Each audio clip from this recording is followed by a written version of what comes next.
Hi, this is Eric Boyce, CEO and Chief Investment Officer for Boyce & Associates Wealth Consulting, and welcome to some perspectives on long-term investing.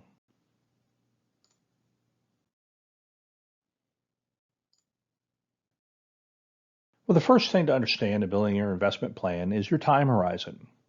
And most of us live in the present, armed with our cell phones, receiving instantaneous messages and news flow and innuendo and all sorts of things that kind of keep us current in the present here, but don't really do a good job of helping us understand the future and especially looking into the future, which is critical when it comes to planning an investment strategy, doing your financial planning, and building a financial plan and then sticking to it.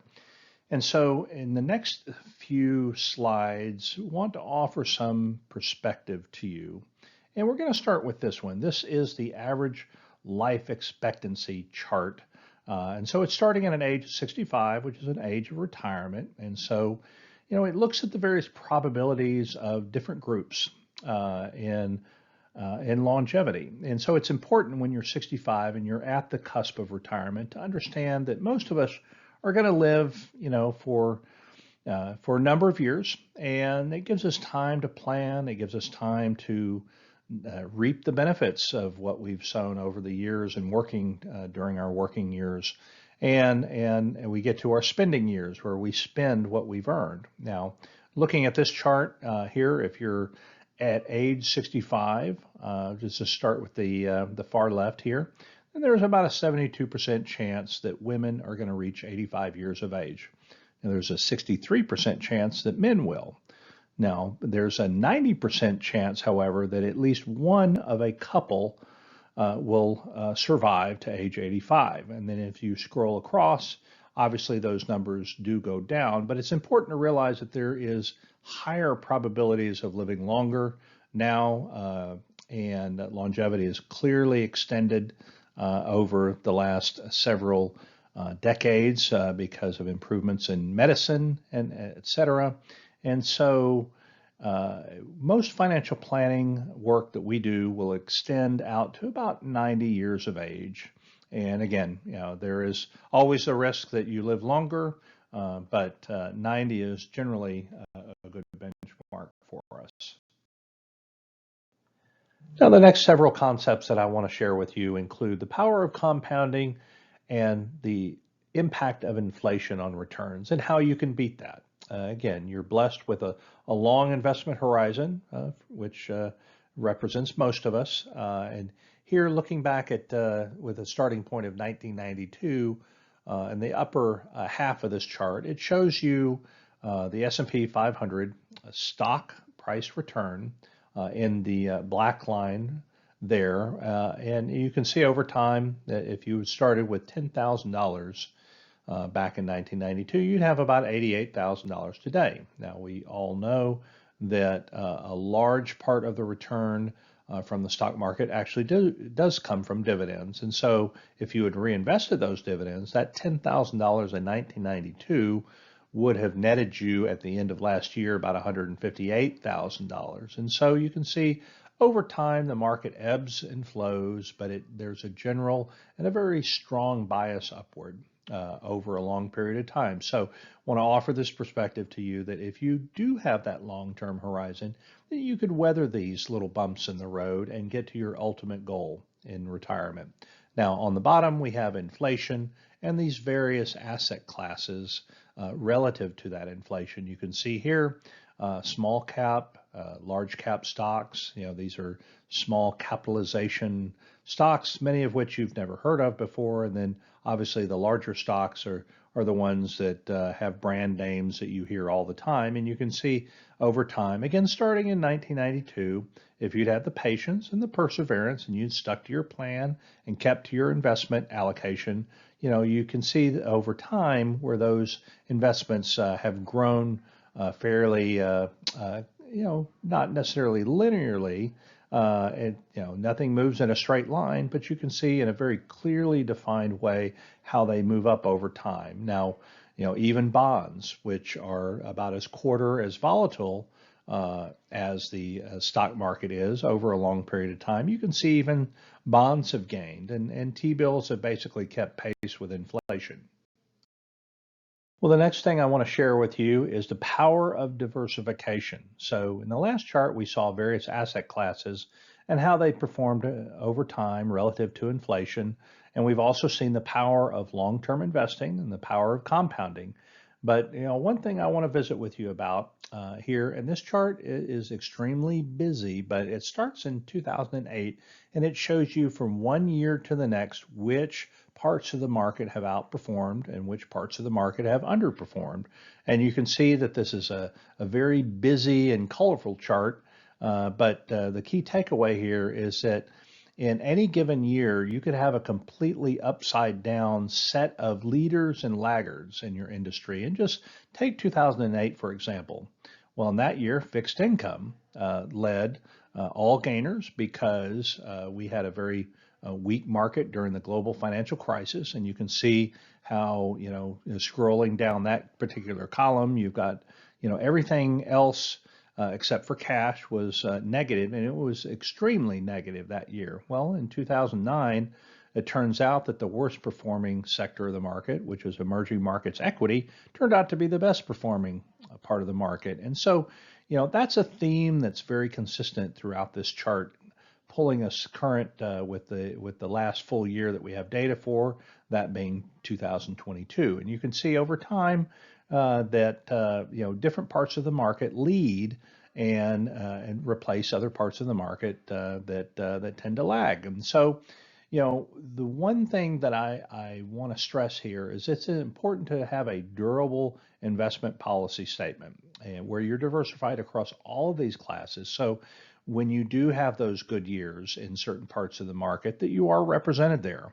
And similarly, that you have the ability to offset some weakness in other areas in particular years. And having a durable and consistently applied investment policy statement is the most important decision you can make in plotting an investment plan.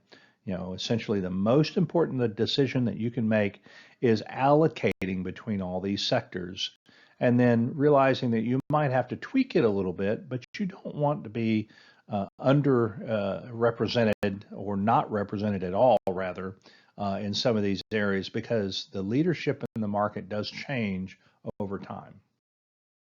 Well, the next thing I want to share with you as it relates to long-term investing is this chart from JP Morgan. Now, it's starting in 1980. It shows you the annual returns in the market in the gray bars over time. And obviously, we ended in 2022 with a negative 19% return for the S&P 500 index. And you can see over time that we've had mostly gains in the market, as we know that returns in the market are generally positive, but we do have negative full years. And obviously in 2008, and again in 2018, as well as 2022. And then prior to that, there were some other years in which the market was down for the year.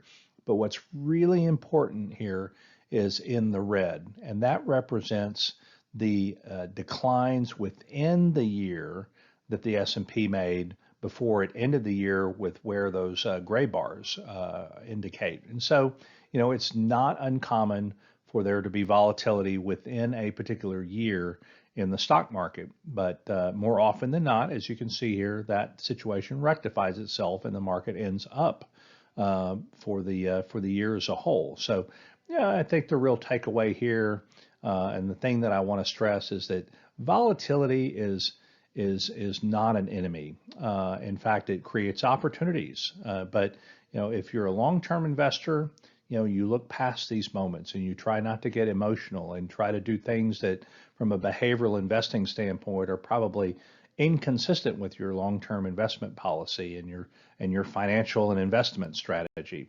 So just understand that in any given year, the market is apt to be a little volatile, but more often than not, the market will end higher. What I like to share in this chart is really the power of going against the grain and exercising independent judgment and thought in your investment strategy.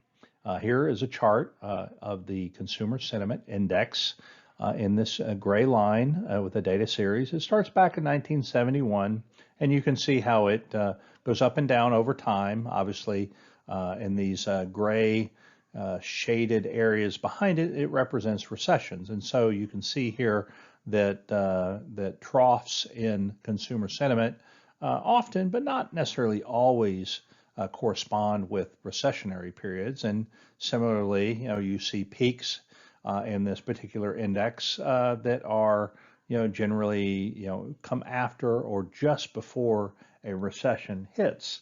And so, the conventional wisdom is that when everybody else is negative, that you should be negative too. Well, this is a case study in how that's not necessarily the case. And so, generally speaking, when you have troughs in the consumer sentiment index, it's a good time to buy. And we call that being a contrarian, because you can see in the little box in the upper left that and you've had 8 sentiment troughs since 1971 here, and the average market return 12 months after that is about 25%. And you can see similarly on when this particular index peaks, that the returns are much lower than that. So, we're always looking for inflection points that the market doesn't recognize. And so, it's not to say that we should be traders or that we should try to time the market, which is absolutely not the case, and certainly not what we'd recommend. It's just being aware of what the market is presenting to you, and also being aware of what it says in the data. And when you feel like you're at these inflection points, that it makes sense to, to rotate investments a little bit, but stay within your investment policy to try to take advantage of these opportunities, which, if you're paying close attention, should be right in front of you. And finally, what I'd like to emphasize in this last slide, as it relates to long-term investing, is the benefit that you receive for being diligent in your investment plan and not succumbing to behavioral biases, not succumbing to news flow or innuendo that might make you deviate from that and cause you to, stray from your investment policy and from your financial plan. So if you're diligent over a long period of time, and most of us have a reasonably long-term investment horizon, you do get rewarded for it over time, and the risk of loss goes down tremendously the longer you have. And in this chart, we have data from Ibbotson that goes back to 1950. And so in that time frame, stocks have returned on average about 11%. Bonds have returned about 5.5%. And if you'd had a portfolio of 50% stocks, 50% bonds, that would have returned about 8.7%. Now you can see here on a one-year basis, if you look at the range of returns, you've had, upwards of 47%, for stocks and 43% for bonds, which is a very unusual year. But you've also had some notable lows too. So you've had stock returns as low as 39% negative, and bonds have been, almost 13% negative. And so when you look at a blended portfolio, that the risk of loss on a one-year basis is tangible. But if you increase your investment horizon out to look at 5-year rolling periods, then the risk of loss or the risk of downside is very, very low, and your risk of upside is less than it would be on a one-year basis, but it's still very acceptable. Same goes for the 10-year, where you, again, narrow your risk of loss, and you basically eliminate it if you can see out and be diligent on an investment plan over a 20-year rolling plan. And you can see here that these investment returns are fairly, the ranges at least are fairly agreeable. On a 20-year rolling basis, you can have stock returns generally from plus 6% to plus 17%, and then 1% to 12% on bonds. And so a blended portfolio over a 20-year period is generally going to be anywhere between 5 and 14%, which I will submit will satisfy the required rate of return for most financial plans. Hope you've enjoyed this perspective on long-term investing. Please see our information. We'd love to hear from you if you have any questions or comments.